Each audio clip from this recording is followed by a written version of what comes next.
We had the best time doing the initial breakdown of the body language and behavior in this video, and we decided we'd revisit some of our favorite moments from it.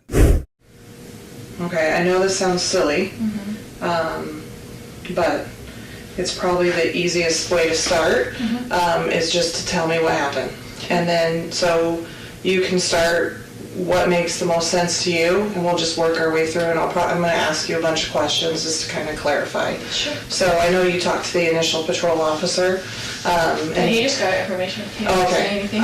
So yeah, if you can just kind of tell me kind of what happened. It sounds like some of this may have started last night or something along those lines. Right. So start where you think it makes the most sense. Okay, so,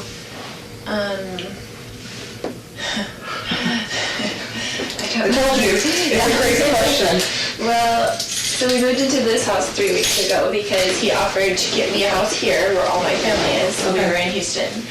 And so he's like, we had decided to separate or whatever. So he's like, well, I'll pay for a house for you and for JJ and whatever, because he's all about JJ. He's never about Tylee, but he's all about JJ. Because we adopted him together. He's his great nephew. We adopted him as a baby. And so we adopted him as a baby, and so we've been raising him together. And he travels all the time for business, so he's used to just going back and forth. So he's always gone like Monday through Friday. So he came when we first moved in and brought me stuff from Houston, like a U-Haul. And then he hasn't been back. But it's all these threats on my phone all the time, you know, like whatever, all these things. And then he told me... What kind of threats? Just...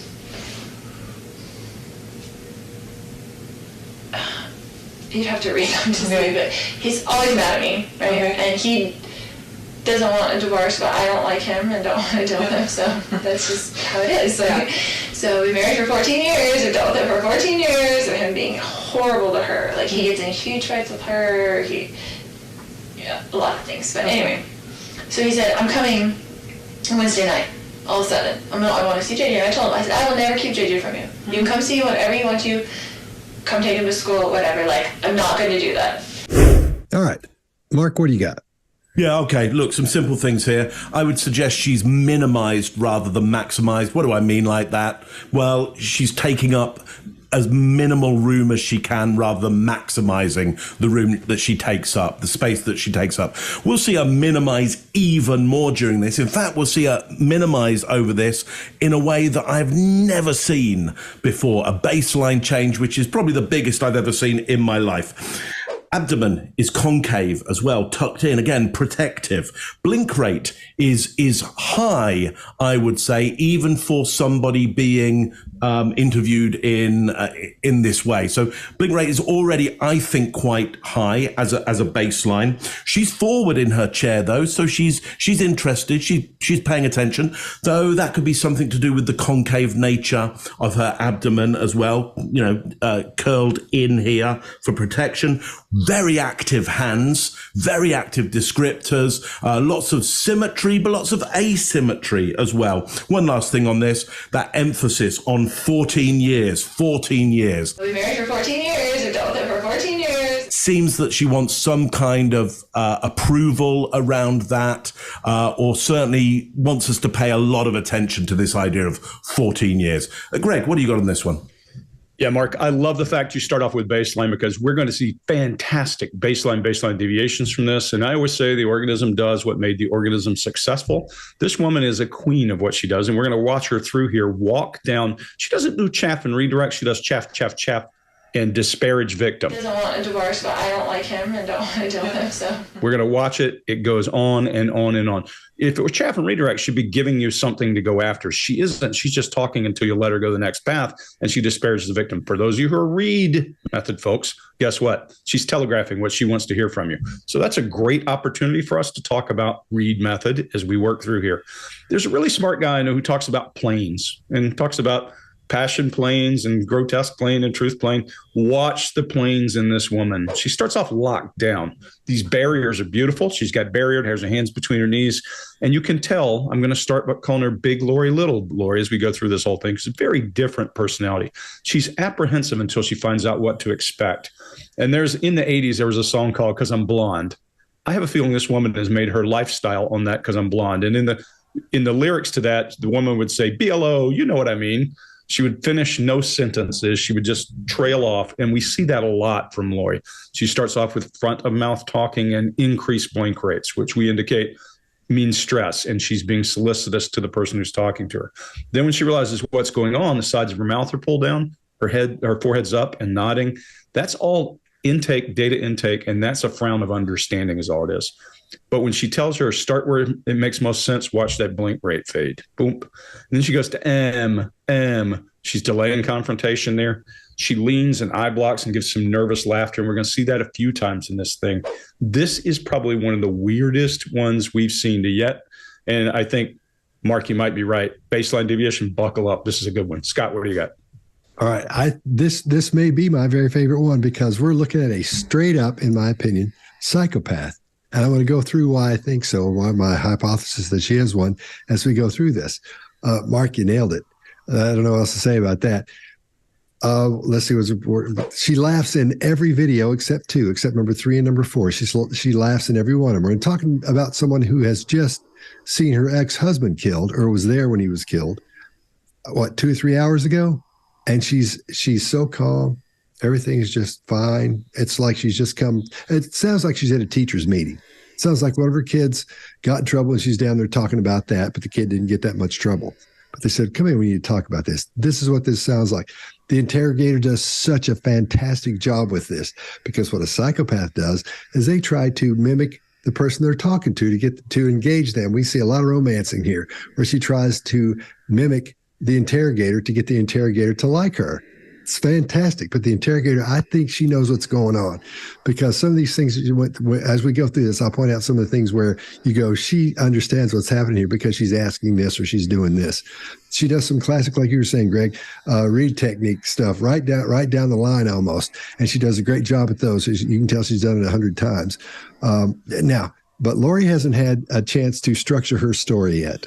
So she goes through that. She's taking her time. She laughs a little bit too much, but we're going to see her even though she's tucked in and down. We're going to see her go lower and lower and lower and turtling. Where finally we're going to see her hands below her knees on this. When we get toward the end, it is something else to see this. In this case, her illustrators are fluid, but they're fairly low. So she's not showing a lot of confidence with what she's talking about.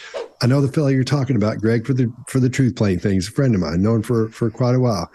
And he does a whole thing how I'm sure which he would go through that if he were on here about the differences in those and how we're seeing those changes as we go along. And then she's creating the reason this happened. When she's asked the question, she's recreating the reason this happened, not what happened. So let's talk about what happened. She doesn't tell what happened. She tells the reason it happened. Tell me what happened. We had decided to separate or whatever. It's all these threats on my phone all the time, like whatever, all these things. So this is just bells and whistles of watch out, something's up here. And keep in mind, she takes time to create this story because she hasn't had time to structure it yet. I think when she and her brother planned this, if it was a plan, everything went as they expected, but it's not she doesn't have her story ready yet. She hasn't gotten to where this, and this. She's really laid back about the whole thing. That's the scary part about this. If in fact she was a psychopath, none of this would bother her. Listen to what she's talking about. Listen to the questions she's being asked and look at how she responds. Look at her body language overall. And this is basic body language stuff we'll be looking at. So, Chase, what do you got? You all nailed a lot of the body language here, but I think the interviewer does a great job. She's saying, start where you think it makes the most sense. This is a great strategy in interviews because it allows the other person to pick what they think is relevant, and it avoids leading them into a hard starting point. And this lets you know if they're going to go through a rehearsed story or not, just how they respond to this one question. And right away, you're seeing something called GHT, gestural hemispheric tendency. Whether or not we gesture one side positive, one side negative, she uses her right hand like this and gestures off to her right to talk about anything negative. Being horrible to her. Like, he gets in huge fights with her. And her left side is used for positive topics. You can come see whatever you want to. come take him to school, whatever. While she's discussing the negative relationship with one child and the positive and loving relationship with the other, you're going to see this. This type of information can help us in a lot of ways. But most importantly, we're going to use this to see where she gestures in the future about certain issues so we can see how she feels about them. And later in the interview, an interviewer can move toward that spot and start gesturing a certain way to change or maybe change the way she perceives something as positive or negative, depending on how you want to frame it. And no one who's being threatened will gloss over being threatened. But it's all these threats on my phone all the time, you know, like whatever. Unless they're either lying or trying to protect the person who did it. So she uses the word whatever to describe these threats. And then when she's asked about the threat, she displays this uncommon hesitancy before answering, just lacks the ability to answer just a reasonable question. What kind of threats? Just,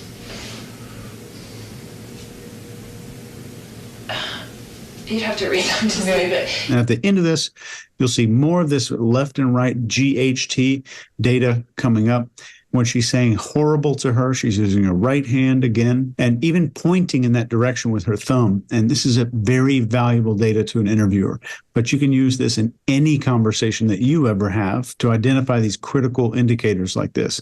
And I think just this one clip, I alone, and not even including these other guys here, I could do probably a 3-hour training on this one clip. Like we could spend a day dissecting this thing. Easily. Yeah, that's all I got. The eyewitness is you. Okay, I know this sounds silly, but it's probably the easiest way to start is just to tell me what happened. And then so you can start what makes the most sense to you, and we'll just work our way through, and I'm going to ask you a bunch of questions just to kind of clarify. sure. So I know you talked to the initial patrol officer. And he just got information. He didn't say Okay. anything. So yeah, if you can just kind of tell me kind of what happened. It sounds like some of this may have started last night or something along those lines. So Right. start where you think it makes the most sense. Okay, so,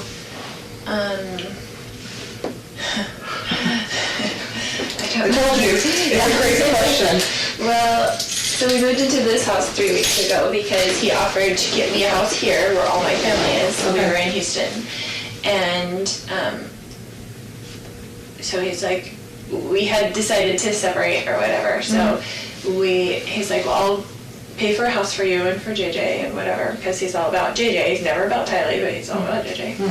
Because we adopted him together. He's his great nephew. We adopted him as a baby. And so we adopted him as a baby, and so we've been raising him together. And he travels all the time for business, so he's used to just going back and forth. So he's always gone like Monday through Friday.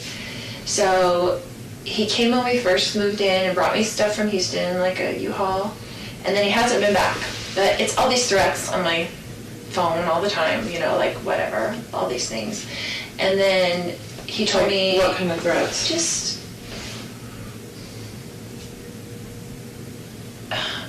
You'd have to read them to see, but he's always mad at me, right? And he doesn't want a divorce, but I don't like him and don't want to deal with him, so that's just how it is. Like, so we married for 14 years, we dealt with him for 14 years, of him being horrible to her. Like, he gets in huge fights with her, a lot of things. But anyway, so he said, I'm coming Wednesday night, all of a sudden. I want to see JJ. And I told him, I said, I will never keep JJ from you. You can come see whenever you want to.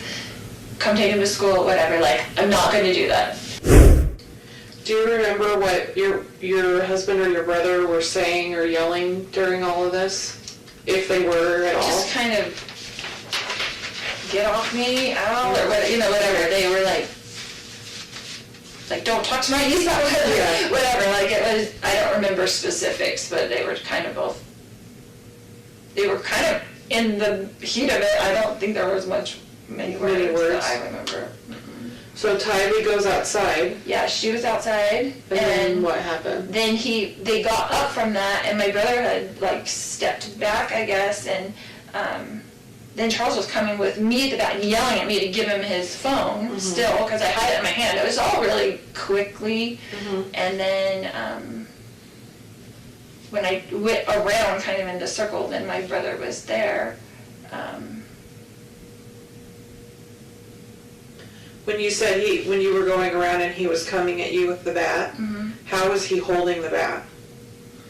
Just like that, like backwards, almost in one arm. Like he was swinging it backwards? He would have done like he would have swung it backwards at me, not frontwards. Okay, yeah. He was a professional baseball player. Okay. So it wasn't a good idea for Tylee to get out of that. Probably not the. I mean, he played semi-pro when he was young. Yeah. But. All right, Chase, what do you got? Her level of eye contact here is stunning while she's laughing about the situation. And I think she's probably been using this charm to get things her whole life. Here's why that should be scary to you. We know that adult behavior is shaped by what made the person get what they wanted earlier in life and what behaviors they needed to avoid punishment or consequences as a kid. And she's smiling here because she's used this in the past, but she's unaware that it's an inappropriate emotion to display. So what kind of person would spend a long time mastering facial expressions and making people like them and also be completely unaware which emotions are socially appropriate? I'll let you be the judge. All the behavior you're seeing here might seem off. This is because you're seeing the signals of uncertainty, doubt, hesitation, and inward focus. Those four things are the things that we're seeing that might make you feel a little bit off. Uncertainty, doubt, hesitation, and inwardly focused internal dialogue, so to speak. Greg, what do you got? Yeah, let's run down just a couple of things. And I'm going to pitch this one off to Mark pretty quickly. But this woman's sitting there. Let's look at the teddy bear next to her and look at her now and look at how collapsed she's become. She's shrinking even more. She looks like the puppet next to her. Her arms are about to touch the floor. And somebody I know is going to talk about the grotesque plane, I have a feeling, as soon as we have this finished up. Her animation is gone. She's not talking. And I agree with you, Chase. She's like, oh, what do I say now? And where do I go? She's adapting to release nervous energy, even reaches up to an uncomfortable position to scratch. There's internal voice, as she describes, and she's now changed planes. And what I mean by changing planes, when people are going up here and remembering things, now she goes down to internal voice and emotion and internal voice and emotion. We, as interrogators, know that she's headed into a place that we can push her a little further, and especially using all this disparaging the victim to get her to break, to get her to confess. Her voice tone is different. Her cadence is different. Her blink rate increases, even with that hard eye contact.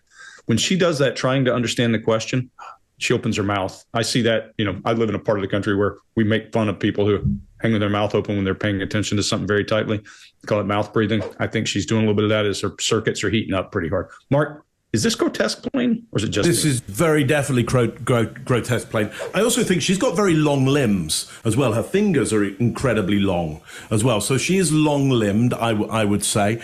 But having said that, I rarely see anybody manage to get their hands so low as they're talking that she's actually pulling up on the cushion and adapting on the cushion. Now, what does it mean to be in the grotesque plane? Well, certainly it means that gravity is getting way the better of her. She isn't winning that fight against gravity. It's bringing her shoulders right in. She's concave here. She's minimizing. I mean, it's almost like some kind of chimp there, so she's almost dragging her knuckles on the ground. One last thing on this. She says, what were they yelling? Well, just kind of get off me. Kind of get off me. And then we see some asymmetry in the mouth, i.e. one side of the mouth does something different than the other side of the mouth. And we see a slight pull-up in the mouth. Now, that could be disdain or contempt. But I don't know why it would be disdain and contempt. What is she disdaining or contemptuous of based on the text of it? So in asymmetry of the mouth, we're left with one other opportunity, really, which is it Jupiter's delight? With her, quite possibly is. Quite possibly she is enjoying the idea of making up a story here. So look, never seen this adaptation on the on a cushion down this low, and she really has shrunk and heading further towards the ground, losing that fight against gravity. So even with somebody who may well be psychopathic in nature, it doesn't mean that they don't have stresses on them. It doesn't mean that if they're put in a corner, they won't shrink and they won't have elements of fear themselves. And I think that's what we're seeing here. Somebody who doesn't feel much fear and loves to have a great deal of control. But this is one of those moments, even for her, where she's caught in a corner. Scott, what you got on this one? I agree. She's caught in the corner. That's what's happening there. At the beginning, she's talking about how they were yelling, and she had all these, they were saying this and that. Kind of get off me. By the time she gets finished talking about it, she doesn't remember what they said. I don't remember specifics. She didn't really connect with what they said, as she explains to the interrogator, who's still doing a great job during this. And then again, like everybody's brought up so far, let's look at her posture. Man, she's so low, her hands are below that seat. You don't see that very often. You know, when someone's sitting there, I think it might be the first time I've seen it on any of the things we've done on this channel. The first time we've seen that, so that's really interesting. Again, we're hearing fading facts, more vocal fry. In the heat of it, I don't think there was many words that I remember. And way too much laughing when she shouldn't be laughing. Her emotions are not aren't fitting with the situation that's happening there. What's interesting, I thought, and I figured for sure when you guys would find this, her ego was hit on here. Did anybody see where that was? Where something hit her ego?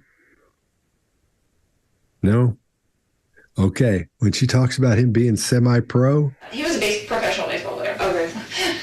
I mean, he played semi-pro. Yeah. He was, I think that bothered her. I think that embarrassed her because she grabs her arm, and that's the first big adapter we see on her. That's the biggest one we've seen so far. And I think when she says, he was semi-pro, she wanted him to be a pro. And I think that embarrassed her when she said that. Now, that's going way out there, but I think they're so sensitive. The psychopaths are so sensitive. They're so narcissistic that's something that didn't make her look as good as she could possibly look. And I think it bothered her. Now, keep in mind that when it comes to narcissism in psychopaths, a lot of people ask this question. All psychopaths are narcissists, but not all narcissists are psychopaths. So be sure you keep that in mind. They can get real close to it, and they'll seem just like them. That's why I can't diagnose for sure this is a psychopath, but my goodness, she sure looks like one. Sometimes it takes 6 months to a year to be able to really find out if someone is or not without all the MRI work, with all the brain fMRI work on the head. But that's one thing to keep in mind. So that's what I thought. I thought that it sort of hit her ego there when she had to say he was semi-pro. And that's why we're seeing that adapter on her hand there, on her forearm there. All right. We good? Mm-hmm. Yep. Excellent. All right, Mark, you had no competition in that whatsoever. Chase did a lean out towards the trophy cabinet at the back. Trying to find a charger. How confident he is. The eyewitness is you. Do you remember what your husband or your brother were saying or yelling during all of this? If they were at all? Just kind of get off me, ow, or whatever. They were like don't talk to my niece about whatever. Like it was, I don't remember specifics, but they were kind of in the heat of it. I don't think there was many words that I remember. So Tylee goes outside. Yeah, she was outside. And then what happened? Then they got up from that, and my brother had stepped back, I guess, and then Charles was coming with me at the back, yelling at me to give him his phone still, because I had it in my hand. It was all really quickly. And then when I went around kind of in the circle, then my brother was there. When you said when you were going around and he was coming at you with the bat, how was he holding the bat? Just like that, like backwards. In one arm. Like he was swinging it backwards? He would have done like he would have swung it backwards at me, not frontwards. Okay, yeah. He was a professional baseball player. Okay. So it wasn't a good idea for Tylee to get out of that. Probably not the. I mean, he played semi-pro. Yeah. And he was, But And then, do you remember if at any time, so you were trying to get away from him, right, and you heard the shot. Prior to the shot, do you remember at any point hearing your husband or your brother saying anything to either of them? No. So my second very ridiculous question is there anything else that I didn't ask about or anything that we didn't cover that you think is important? I always ask that just because I wasn't there, and so we're going through something that happened a super small amount of time. Yes. Can I So, step like yeah, go for it. Just thinking. Mm-hmm.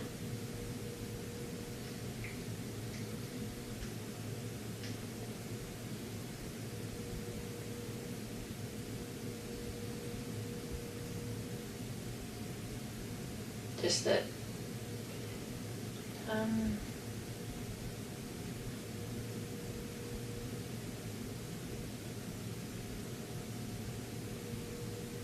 He was just so angry, like super scary. Did you? You know how you take your phone away from like a 16-year-old and they freak out, like their world disintegrates. Like I've taken my phone away from a 16-year-old boy before, and he's like wanted to kill himself because like they kidnapped him. That's how it was. It was like it's something on his phone that he does not want me to see. That he was like freaking out, like to the point where I thought he would hit me in the back of the head to get the phone. Okay. So you thought. All right, Greg, what do you got?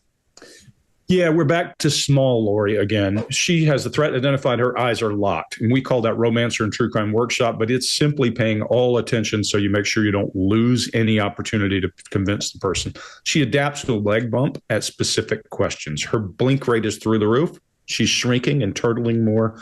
She goes to internal voice when she's asked. One of the best questions an interrogator can ask, is there anything else you should tell me? That's a beautiful question and one that professionals all use. Precisely where she should be, though, is this emotional this accessing when she's doing it. So there's nothing wrong with her going to an internal conversation than emotional accessing. Then she goes in this weird little meditation pose, which is just odd as it can be. I'm always a fan of people doing weird stuff because it gives me insight into their personality. But then she goes into what we typically, the old days, they would call a kinesthetic plane, where you're not doing visual or auditory accessing. You're just down here in emotion and internal voice. She's behind her face working. She's doing our job for us. You never want to bother that. You want to let that person do it. Then when she asks her questions and she pokes her a little, she goes to front of mouth talking. We said, just thinking, and fading facts. Here's another disparage the victim. She goes at him. You take your phone away from like a 16-year-old. And then she lowers her head and looks at her in data intake. We've got her behind her face. I thought this might actually turn into an interrogation instead of it just being a questioning. It's pretty nice. Chase, what do you got? Yeah. So, Greg, I'm gonna hammer down hard on this yoga pose for a second. Yeah. So for you listening and all our subscribers, I want you to watch this again, and I want you to just try it on through my eyes. When you watch this again, here's what I want you to see. This question she asked about, is there anything else I didn't, ask you that I should have? It's a common question in all interviews. Somehow, I don't know why, but this question makes the interviewer feel slightly socially awkward. The interviewer is actually couching, qualifying, and explaining her reasoning for asking this question. I always ask that just because I wasn't there, and so we're going through something that happened. She gets a little bit nervous asking this question. And the moment that Lori sees this insecurity and nervousness, her entire being changes. She develops self-confidence in 1 second in the presence of insecurity here. And you can see her entire body shift. She's no longer protecting her abdomen. She sits up, takes this confident posture, and looks like a completely different human being. You're seeing someone who becomes confident the moment she's made someone feel or observes a person being socially awkward about asking questions. And I'll just leave you with that to decide what that means. But I want you to see that so that you'll recognize it in your life if you ever encounter someone similar to this. You get embarrassed and they start acting more confident, or you feel bad and they start acting more confident. That's a big deal. The rest of this clip is just covertly, emotionally justifying the gunshot wound to a person who feels emotions. And I think she believes she's going to go home, and I think she believes this will all be over soon, and she's just going to go home and have some dinner.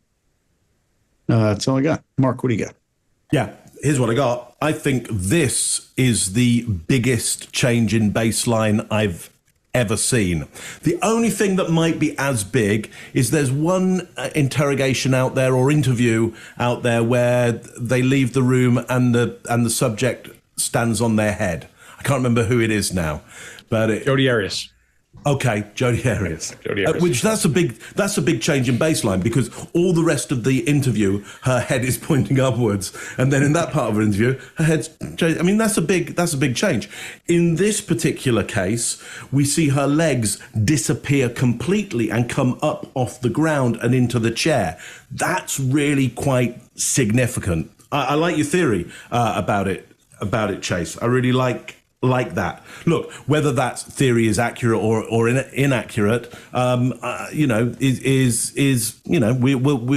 may well find out over time. However, it's clearly a big thing is happening here. It's a spiritual pose as well. So I think you're right, Chase, in that it's high status. It's like, and then the head bows and everything goes internal, and there's just a lot of space, a lot of thinking space. I think there's some real thinking going on there as well. I think this has given her time to work out what's next, because she doesn't really answer the question at all. The question is, is there anything else that we should have asked? She doesn't answer that. She goes back into enforcing the extreme emotional state that the husband was in. So back to the old story, doesn't answer the question, but what a bold and big move. Never seen anything so big, apart from standing on your head in an interview room. Scott, what do you got on this one? All right. I think the interrogator did that on purpose. I know what that looks like. And we've talked about that before, not in this specific situation. She's trying to make her, this did the same thing to Ted Bundy, trying to make her feel smart, trying to make her feel like the interrogator's not very smart. I think she did it on purpose. I think the interrogator's that smart. I think she's that slick, because this is going so smoothly. It's going so well. Everything's just kind of moving right along. There's no button of heads or anything. And she's getting all this information out of her. And I think she did that on purpose. That was my take from it, because as soon as I saw it, I said, "Oh my gosh, that's what she's doing." And you're right, Chase. She got all cocky at that point. She thinks she's got it all figured out, and that's what you want sometimes. So that might have been the road she was going down. And the question was excellent.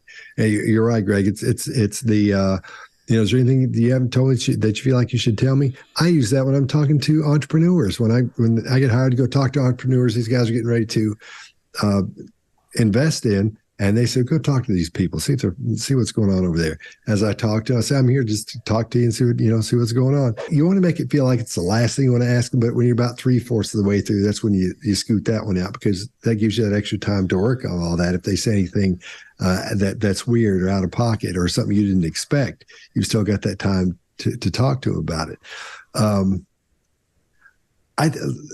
I'll leave it there, but I think that the interrogator knew. What are you going to say, Greg? You know why I use it that way is I give them an out, make them feel like the door is closed, and then they feel liberated, and you go, whoa, wait a minute. Just one more thing. Yeah, exactly. Yeah. The eyewitness is you. And then, do you remember if at any time, so you were trying to get away from him, right, and you heard the shot. Prior to the shot, do you remember at any point hearing your husband or your brother saying anything to either of them?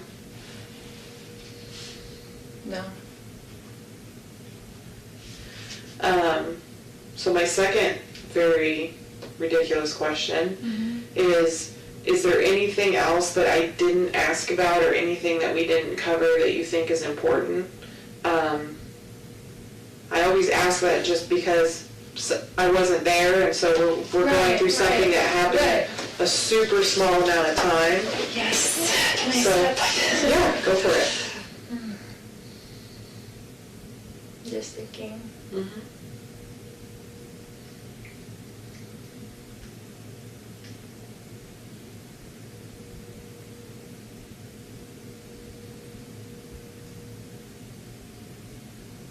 Just that.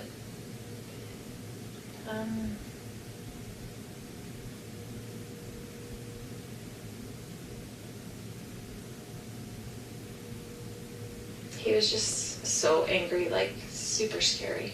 Did you? You know how you take your phone away from like a 16-year-old and they freak out? Like their world disintegrates. Like I've taken my phone away from a 16-year-old boy before, and he's like wanted to kill himself because like they kidnapped him. That's how it was. It was like it's something on his phone that he does not want me to see. That he was like freaking out, like